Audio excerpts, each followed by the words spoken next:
Hello my friends. आप सुन रहे हैं हमारी कहानी वैम्पायर लव एपिसोड 21। कहानी का टाइटल है अ हॉट किस। तो चलिए कहानी को आगे बढ़ाते हैं। वहीं एक तरफ मोरा बेड पे सोया हुआ था। उसके शरीर में जगह जगह जलने का निशान था। मीशा उसके पास बैठी थी और एक काली किताब पढ़ रही थी। वो किताब हवा में उड़ रही थी और किताब का पन्ना अपने आप ही पलट रहा था। किताब पढ़ते हुए मीशा की आंखें एकदम से पीले रंग की हो गई थी। मीशा पढ़ते थक गई, पर उस किताब में वो जानकारी नहीं मिली जो वो चाहती थी। मीशा गुस्से में आकर उस किताब को हवा में फेंक देती है, जिससे किताब के सारे पन्ने अलग अलग होकर हवा में ही उड़ने लगते हैं। मीशा गुस्से में बोलती है, क्यों क्यों क्यों क्यों क्यों क्यों नहीं मिल रहा उस इंसान का पता? आखिर कहाँ छुपा बैठा है, कहाँ ढूंढूं उसको? मीशा गुस्से में चिल्लाई। और वहीं मोरा गहरी नींद में होने की वजह से उठा नहीं। तभी उस किताब का एक पन्ना आकर मीशा के पैर के पास गिर गया। मीशा हैरानी से उस पन्ने को देखकर बोली, ये तो जादुई किताब का पन्ना है, ये नीचे कैसे गिर सकता है? मीशा झुककर कागज को हाथ में लिया था और उसको ध्यान से देखने लगी। उसमें कुछ अजीब सा लिखा हुआ था जो उसको समझ में नहीं आ रहा था। मीशा सर खुजाते हुए बोली, इसमें क्या लिखा हुआ है, कुछ समझ क्यों नहीं आ रहा? वहीं दूसरी तरफ करण दिव्या के सामने कोट उतार देता है और शर्ट के बटन को खोलने लगता है। दिव्या उसके ऐसा करने से घबरा गई और मुंह पर हाथ रखकर डरते हुए पूछती है, ये तुम क्या कर रहे हो? पागल हो गए हो क्या? करण उसकी बाजू पकड़ करीब खींचता है और उसके होंठों के करीब बढ़ने लगता है। दिव्या करण के ऐसा करने से काफी डर जाती है और उसको जोर से धक्का देकर कैबिन से बाहर भाग जाती है। करण उसके जाते ही मुस्कुरा उठा और फिर अपना कोट पहन लेता है। दिव्या भागते हुए रिसेप्शन में आकर बैठ गई और लंबी लंबी सांसें लेने लगती है। वहीं बेड सब कुछ अजीब होता है और वह सब लोग उसे ही घूर रहे होते हैं। सब दिव्या ने खुद को बहुत लोगों को घूरते हुए पाया तो वह खुद को नॉर्मल करने लगती है। मेरे सर पर बंधन नाच रहा है क्या, जो तुम सब मुझे ऐसे देख रहे हो? दिव्या की बात सुनकर सब हैरान हो गए। तभी दिव्या फिर से सबको देखकर बोलती है, क्यों घूर रहे हो? अपना अपना काम करो ना। दिव्या के व्यवहार से सभी अपनी नजरें झुकाकर अपने काम में लग जाते हैं। दिव्या बैग से फोन निकालकर ध्वनि को फोन करने लगती है। वहीं दूसरी तरफ आहान बहुत देर तक उसको किस करने के बाद उससे अलग होता है और उसको छोड़ देता है। ध्वनि तड़प कर सांस लेने लगती है और वो बेड पर बैठ जाती है। आहान को देखकर ऐसा नहीं लग रहा था कि उसको कोई दिक्कत हो रही थी। सांस लेने में वो आराम से उसके बगल में बैठा हुआ था और उसको देखकर मुस्कुरा रहा था। ध्वनि लंबी लंबी सांसें लेकर खुद को शांत कर रही थी। बिना आहान की तरफ देखे बोलती है, मुझे जाना है। ध्वनि को आहान को देखने में शर्म आ रही थी। आहान उठा और दरवाजे की तरफ इशारा करके बोला, ओके जाओ, फिर मिलेंगे जल्दी। ध्वनि उसको घूरते हुए धीरे से बड़बड़ाई, फिर मिलेंगे, मेरी जुत्ती। बढ़ाया। आहान उसकी बात आराम से सुन पा रहा था। उसकी बातों को सुनकर वो उसको घूरने लगा। ध्वनि उसको बदले हुए एक्सप्रेशन को देखती है और जल्दी से वहां से 9-2-11 हो जाती है। वही दिव्या ध्वनि की चिंता होती रहती है उसे। रिसेप्शन में इधर उधर घूम रही थी, तभी उसको ध्वनि आते हुए दिखाई दे जाती है।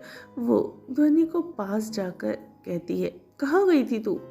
ध्वनि दिव्या को देखकर हैरान होती है और बोलती है, तू तू यहाँ क्या कर रही है? तुझे तो ऑफिस में होना चाहिए था ना।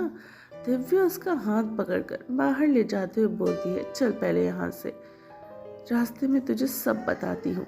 दोनों वहां से निकल गए। उनके जाते से ही सब वहाँ का माहौल एकदम से बदल जाता है। रिसेप्शन में बैठे लोगों की आंखें एकदम नीली हो गई थी और रिसेप्शनिस्ट का भी। रात का वक्त, ध्वनि रात को ऑफिस में आहान के और उसके करीबी को सोचते हुए सो गई। वहीं दूसरी तरफ मोरा जाग गया था, उसके घाव भी भर गए थे। वो धीरे से उठा और अपनी नजरें घुमाकर पूरे कमरे में देखने लगा। उसे कहीं भी मीशा उसको नहीं दिखाई दे रही थी। वो बालकनी में गया तो देखा मीशा अपनी असली रूप में खड़ी हुई थी। मेंशन के चारों ओर जंगल था और घनघोर जंगल था और एक तरह से घनघोर अंधेरा भी था। मोहरा उसके पास आया, पीछे से उसको आवाज़ देता है। मोहरा की आवाज़ सुनकर मीशा मुड़ी और उसको देखकर बोलती है, अभी तुम्हें पूरा इंसानी रूप में आने के लिए एक डोज देना है। अगर तुम्हें देखकर तो नहीं लगता कि तुम सह पाओगे। मोहरा डबल स्माइल करते हुए रेलिंग पर दोनों हाथ टिकाते हुए जंगल की ओर देखकर बोलता है, भले ही उस आहान ने मेरी आधी शक्तियां छीन ली हो, पर मेरी इज्जत नहीं छीन पाया। काली रूह को इस दुनिया में आने से कोई नहीं रोक सकता। वो आएगा, सारी दुनिया को अपनी मुट्ठी में कर लेगा और वैम्पायर साम्राज्य को भी। आहान को वैम्पायर गद्दी से बहिष्कार करके खुद का राज्य करेगा। तभी मेरा बरसों का बदला और ये आग शांत होगी। मीशा का चेहरे पर अजीब सी मुस्कुराहट तैरने लगती है। उससे बोलती है, तो क्या तुम तैयार हो? मोरा ने उसको देखकर अपनी हाँ में गर्दन हिला दी। फिर दोनों अंदर आए। फिर कमरे में मोरा की भयानक चीखें गूंज रही थी।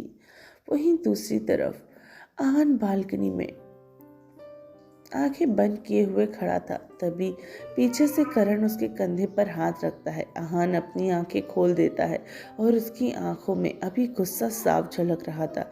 करण उसके सामने आकर हाथ बांधकर बोलता है, क्या सोच रहा है तू? तुझे पता भी है कि क्या कर रहा है? वक्त बर्बाद कर रहा है और तू जानता है कि हमारे पास बर्बाद करने के लिए वक्त बिल्कुल भी नहीं है। आहान बिना किसी भाव के, बिना उसको देखे ही बोलता है, जो बोलना है साफ साफ बोल। करण गुस्से में बोलता है, वो अंश बढ़ रहा है आहान, और हम अभी तक उस हथियार को ढूंढ नहीं पाए और ना ही उस इंसान को जो हमें उस हथियार तक ले जाएगा। अगर उस अंश का जन्म हो गया ना तो तबाही आ जाएगी। आहान गुस्से में हाथ पे दीवार दे मारता है और चीखते हुए बोलता है, तो क्या करूं मैं? वैम्पायर किताब के अनुसार उस इंसान को सिर्फ वैम्पायर किंग ही ढूंढ सकता है। इतना ही नहीं, उसमें यह भी लिखा है कि वो इंसान खुद चलकर मेरे पास आएगा। इतने समय हो गया हमें इंसानी दुनिया में आए हुए, पर अभी तक उसका कोई सुराग क्यों नहीं मिला? क्यों? करण टेढ़ी हंसी हंसते बोलता है, क्योंकि तू भटक रहा था। आहान जंगल की ओर देखते हुए सोचने लगा। दूसरी तरफ ध्वनि और दिव्या ऑफिस अपनी डिपार्टमेंट में काम कर रहे थे। तभी ध्वनि के फोन में एक नोटिफिकेशन आता है, पर वो ज़्यादा ध्यान न देते हुए अपना काम करने लगी। शाम को दिव्या ऑफिस से ध्वनि से बात कर जल्दी से निकल जाती है, क्योंकि उसकी माँ की तबीयत अचानक खराब हो गई थी।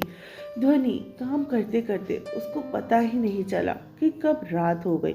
सब स्टाफ निकल गए थे, सिर्फ ध्वनि ही बची थी। ध्वनि सारा काम पूरा करके बैग लेकर निकल गई। रास्ते में कोई गाड़ी नहीं थी। ध्वनि पैदल ही चलने लगी, ये सोचकर कि आगे कोई ऑटो मिल जाएगा। ध्वनि को अब थोड़ी डर लगने लगा था, क्योंकि वो जंगल के रास्ते में जा रही थी। वहाँ कोई आता जाता नहीं था, बिल्कुल सुनसान रास्ता था। ध्वनि जल्दी जल्दी आगे बढ़ रही थी तो तभी मनीष एकदम से उसके सामने आकर खड़ा हो गया। उसके रास्ता रोक लेता है। ध्वनि मनीष को देखकर एकदम से अपने सामने वो डर जाती है। फिर वो गुस्सा करके वो बोलती है, ये क्या बदतमीजी है। मनीष उसके और कदम बढ़ाने लगता है और बोलता है, बदतमीजी अभी कहाँ की मैंने बेबी, अभी तो शुरू ही नहीं किया। मनीष की बातें सुनकर ध्वनि डर से पीछे हटते हुए बोलती है, देखो मनीष, तुम ठीक नहीं कर रहे हो। मनीष उसको पकड़ने के लिए हाथ बढ़ाया पर ध्वनि मुड़कर भागने लगी। तभी मनीष के बाकी साथी उसके सामने आ जाते हैं। ध्वनि दूसरी तरफ से भागते हुए तभी मनीष ने पैर अड़ा दिया और जिससे ध्वनि नीचे गिर जाती है। मनीष और उसके दोस्त हंसने लगे। ध्वनि उनके बीच में घिरी हुई थी। ध्वनि रोते हुए हाथ जोड़कर बोलती है, प्लीज़ प्लीज़ ऐसा मत करो, मुझे जाने दो। ध्वनि उसके पास मनीष उसके पास बैठा और उसकी तरफ हाथ बढ़ाने लगा पर ध्वनि ने उसको हाथ झटका दिया और गुस्से भरी आवाज़ से बोलती है, मुझे छूना भी नहीं, तुम समझे। मनीष ने सुनते ही उसे गुस्से में आ गया और खींचकर एक थप्पड़ उसके गाल पर मारा, जिससे ध्वनि के होठों के किनारे से खून निकलने लगा। फिर मनीष ने ध्वनि के बालों को जोर से खींचा और जिससे ध्वनि की दर्दनाक चीख निकल गई। उसके हाथ हटाने की कोशिश करने लगी। उसके आंसू उसके गालों से लुढ़क रहे थे। मनीष उसके बालों को जोर से पकड़कर खींचते हुए दांत पीसकर बोलता है, कितना समझाया बेबी तुम्हें, पर तुम नहीं मानी। देखो अब मुझे ज़बरदस्ती करना पड़ रहा है। बहुत गुरूर है ना तुम्हें, अब देखो कैसे तोड़ता हूँ तुम्हारे गुरूर और तुम्हारी इज्जत को। ध्वनि गिड़गिड़ाते हुए बोलती है, छोड़ दो मुझे प्लीज़, ऐसा मत करो। ध्वनि उसके मनीष उसके बाल पकड़कर उसके चेहरे को करीब करता है। ध्वनि रोते हुए आंखें बंद कर लेती है पर जैसे ही मनीष को उसको किस करने को हुआ, एक ज़ोरदार मुक्का उसके मुंह पर पड़ता है और वो दूर जाके गिर जाता है। कोई समझ ही नहीं पाया कि अभी हुआ क्या। वो सब एक दूसरे का मुंह ताकने लगते हैं पर जैसे ही उनकी नज़र सामने खड़े शख्स पर गई, वो डर से थर थर कांपने लगते हैं। तो आखिर कौन आ गया था जिसने ध्वनि को बचाया? क्या लगता है आपको? क्या ध्वनि पड़ने वाली है फिर से एक नई मुसीबत में, या फिर कुछ और होने वाला है उसके साथ? तो चलिए कहानी में बने रहिए, आगे सुनते रहिए। वैम्पायर लव सिर्फ टिनी एफएम